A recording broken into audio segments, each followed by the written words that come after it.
Writing is like beautiful chaos. It's beautiful in the sense that it allows us to process, allows me to breathe, to think, to live. Writing is freedom, beautiful, tear-filled, joy-saturated chaos.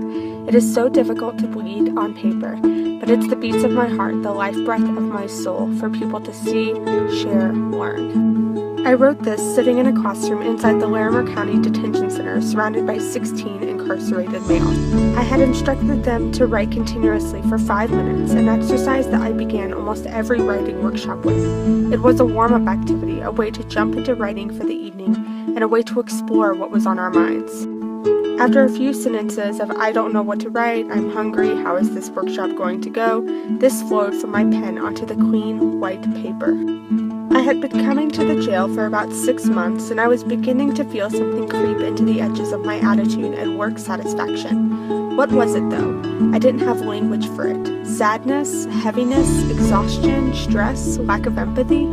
These, in some ways, describe the crawling cynicism that slowly replaced my satisfaction with the work I was doing. However, I wanted a language to describe it. I wanted to know that I was not alone.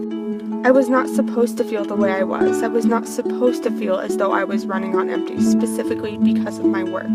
But I was. Compassion fatigue is an experience felt by many, including counselors, social workers, nurses, and literacy workers. And now, it is something I know that I experienced. Luckily, there are steps individuals and institutions can take to address and minimize potential risks for compassion fatigue or reverse it to compassion satisfaction.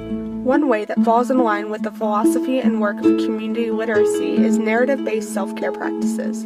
This allows one to re-author their story, allowing them to have complete agency over their experience and emotions. Self-care can take many forms, and intentional writing exercises are one tool literacy workers can use to promote satisfaction. This work is too important, too vital for the community and social justice efforts to ignore the real risks people in this work face. Let's start talking about this more. Will you join me in the larger conversation around compassion fatigue?